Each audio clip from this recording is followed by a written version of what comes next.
How would you define normal, Catherine? I don't know what normal means. You're a neuroscientist. I think you can handle this. Statistically, normal means average. And a normal person is mediocre? I didn't say that. Let's talk about what happened Thursday. This is the message you left in my machine. I freaking nailed it. Every man in the room wanted to sleep with me. Every woman wanted to be me. I have the cure for autism and schizophrenia by Merck. We're in talks. Classic manic episode.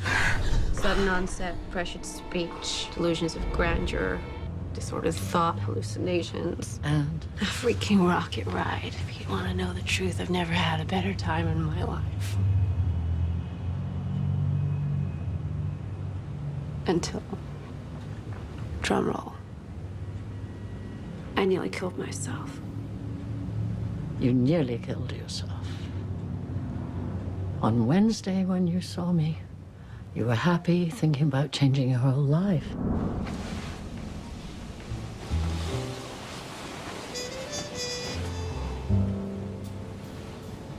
No, no, no, no. I love you. And I love you. What I want is to wake up and find you in bed next to me every day for the rest of my life. Baby, I can't. You think you know me, but you only see one side of me. I can be such a bitch. I don't expect or even want perfection.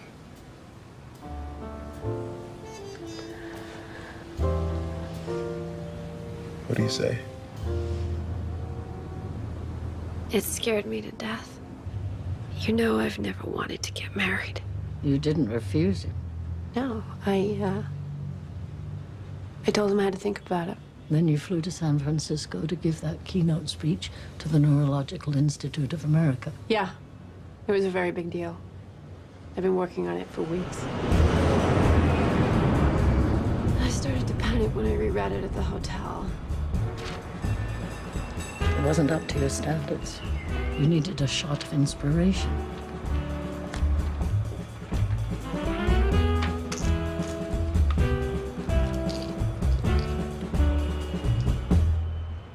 So you skipped your meds.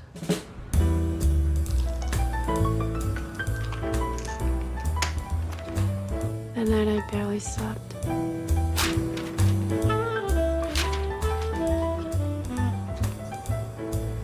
By the morning, the medication was out of my system and my mind grew wings.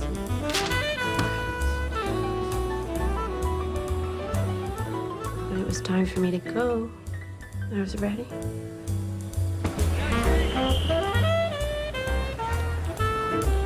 I'm honored tonight to introduce the director of the Neuroscience Research and Treatment Center, commonly known as the Cube. Recently named by Newsweek one of the 100 most prominent people in medicine, her articles and books documenting an array of astonishing cases have earned her the nickname the Marco Polo of the brain. Please welcome Dr. Catherine Black.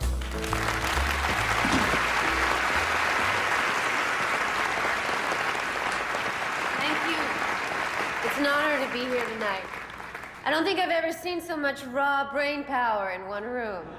I'd like to begin by saying that you're all completely ignorant. About the brain, that is. We study an organ so complex it is beyond human comprehension. How do you make sense of 100 billion neurons with 100 trillion connections between them? The galaxy is simple in comparison. I tackle the problem by taking the advice of a crazy man. Vincent van Gogh once said that to understand blue, first you have to understand yellow and orange. In other words, to really see anything, you have to understand its opposite. I study extraordinary brains so I can learn about normal ones. And every day I struggle with this very word, normal. When Van Gogh painted Starry Night, he was a patient in a mental hospital. Temporal lobe epilepsy allowed St. Paul to hear the voice of God. Hemingway, Sylvia Plath, Billie Holiday, Charles Dickens, Herman Melville. These are just a few of the great minds that suffered from a fine madness. Or should they have been medicated into mediocrity? My work is about respecting each and every individual brain, and while I learn from my patients, I make no attempt to distinguish them from any imaginary state of normalcy. How is it received? Bravo! Brilliant! It's so beautiful. Incredible. You were hallucinating. Yes. On the ride home, I became hypersexual.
The next day it was over.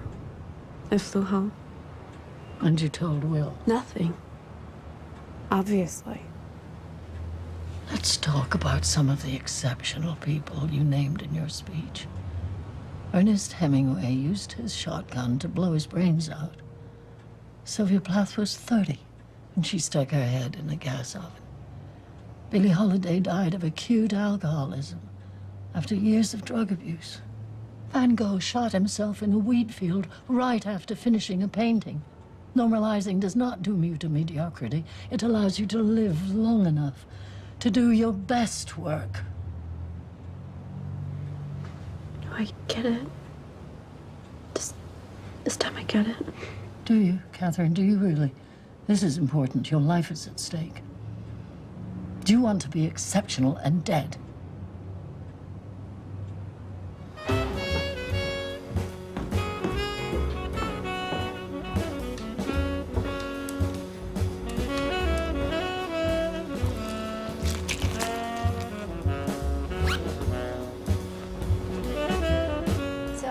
Tell me what's been going on. Anthony's always been a wonderful son and an exceptional student. He was headed to MIT this fall. To study physics like his father. He's never been interested in art. He started drawing about 3 months ago. First, he drew all over the walls of his room, and then the school suspended him for defacing the hallways. We tried taking him to the doctor, and he ran away. He's over 18. We couldn't make him come home. And the ER diagnosed schizophrenia. That's wrong. Our son is a scientist. He's not an artist. Something happened to him. Something changed in his brain. Schizophrenia can be like that. A perfectly normal childhood and then a sudden onset of psychosis, often at around Anthony's age. Did the ER put him on medication? They tried. He won't take the pills. Schizophrenia needs to be managed by medicating psychiatrist. I am a neurologist. It's not schizophrenia. We've been on the internet. There are 100 other things that could cause this. Heavy metal poisoning, a tumor, a B12 deficiency. Has he ever done that before? Yes. Okay. Would you mind leaving me alone with him for a moment? Thank you. Well,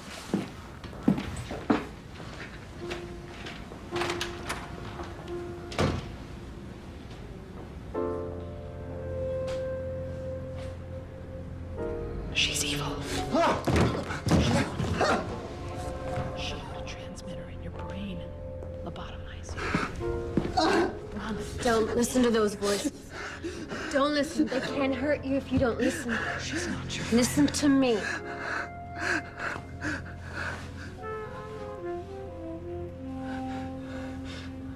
Sometimes I can't stop. No pills.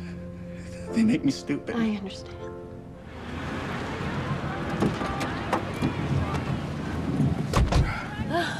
Just made it. Yeah. So where are we going? You tell me. There's something, well, you don't know about me. If you knew, you wouldn't want to marry me. Drop the dime. I'm bipolar. Bipolar. It's sometimes called manic depression. Yeah, I know what it is. I should have told you, obviously. Yeah, by the third date. Why didn't you? What do you think I am, a monster? My mother has diabetes. Do I love her It's a less? physical illness. Bipolar is a physical illness. Just because the organ involved is the brain. No, it's very PC of you, and I've used the line myself, but diabetes isn't who your mother is. You see, with mental illness, it's not something you can cut out or cure. It is hardwired into your brain. It is part of my identity. It is my personality. But it's treatable, just like diabetes. Yeah, bipolar is treatable. When I take my meds, I'm fine. Then we can deal with it. You have been dealing with it, obviously, so No. now we can... I have a history of non-compliance.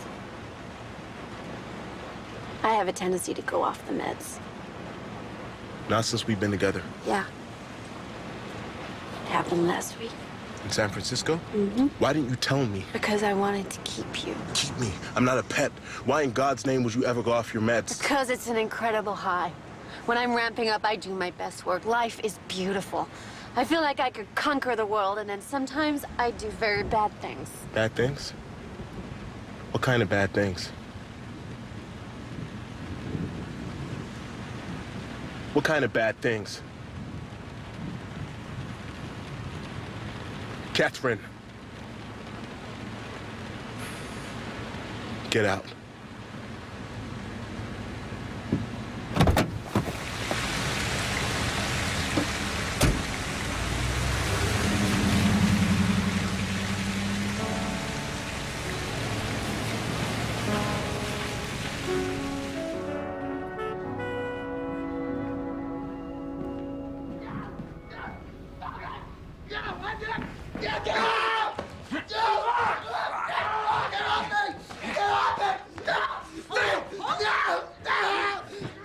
What's going on? He wouldn't stop drawing. I had to take away his pens, and he started using his own blood to paint on the walls. Let him go. Let him go! Leave me alone with him. Go.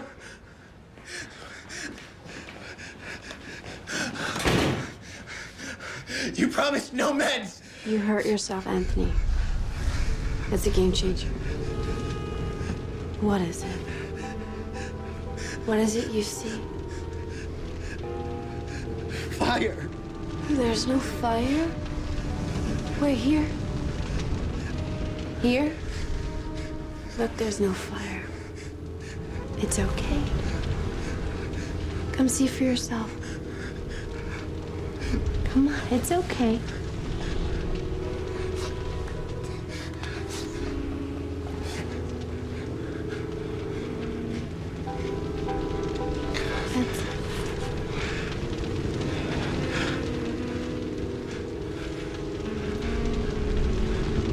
That's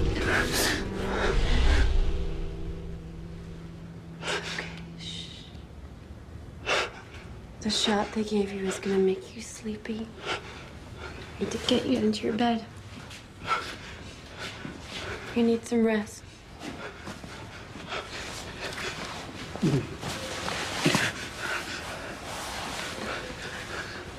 okay. I've got you. I've got you.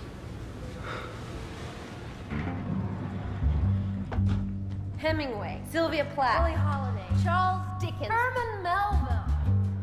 Or should they have been medicated into mediocrity?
Come on, you're not yourself.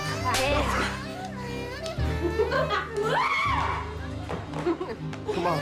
You see me, baby? I don't want to hurt you. You want to hurt me? Hurt me. What's wrong with you? Hurt me. Catherine. What's wrong with you? Talk to me.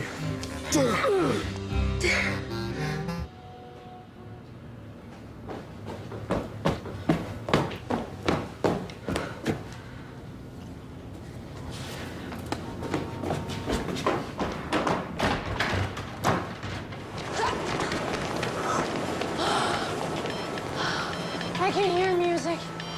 I can hear music. None of you can hear it because I am incredibly special to God, and you are nothing! It's your cell, douchebag. Starship Enterprise! Annie, Kate, it's me. I want to play you something. That's awesome, baby. But I gotta see you. I got this great idea. I want to buy you a parrot. Huh? Or a puppy. You want a puppy? Or does your uptight mom say no to pets like she says no to everything else? She really is a witch. Annie, Kate? I got a kid. He's staring at me like he's got problems. What you looking at, huh? What the hell? You never seen a world-famous doctor before? I'm gonna ram your face into the gutter. Come on! Come on! Okay. You don't understand. Come on! Look, she's bipolar. She needs haloperidol or lorazepam. No! Make it a double! Get off me!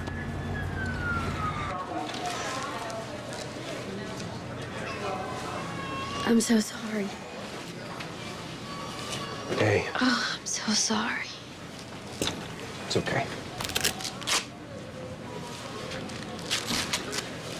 So going off the meds was a willful act. Yes.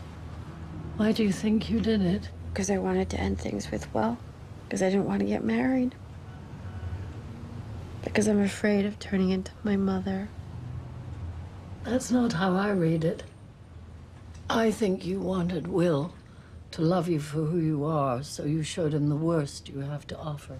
Well, if that's true, it backfired. He left, just like the others. Talk to him, call him.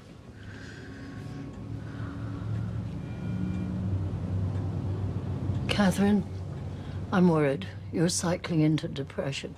Hell, I'll be okay.